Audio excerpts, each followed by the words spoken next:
Don't be fooled. Britain's not too poor to be decent. For years now, there's been a pretty successful attempt in Britain to tell the public just how poor the country really is. Not just the left behinds, the whole country. It's made many of us less sympathetic, more willing to swallow a meaner, harsher politics. It's being used as an excuse to dismantle the NHS. We can't afford to fund those hospitals properly. Of course people are lying on trolleys in corridors. We haven't got any money. We can't afford all those health tourists coming over here filling our operating theatres.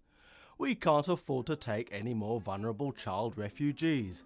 Ministers said we'd take 3,000. Now they want to stop at 350. This politics of paucity is all the rage. We see legal aid, social housing, council budgets, care for the elderly, not to mention foreign aid, all in crisis, and the justification: we can't afford to fund them. But here's the thing, that's nonsense. At the height of the banking crisis, we bailed out the banks to the sum of £1.1 trillion. But I think we have taken the action that is necessary. We might be about to spend at least £41 billion replacing Trident. And this year the taxpayer will give the royal family £45.6 million.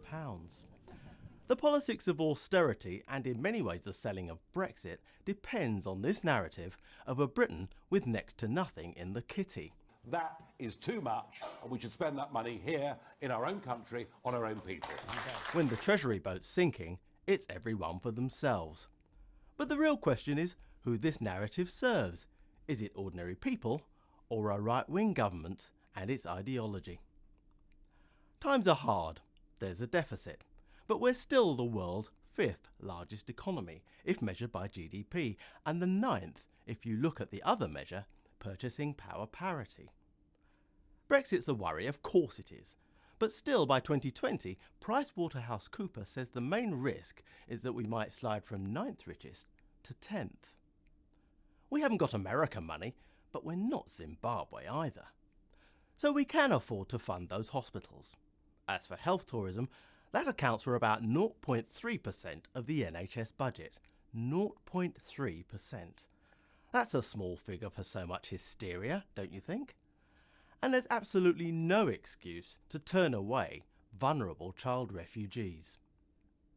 Don't let the right tell you that we're too poor to be decent, because we're not.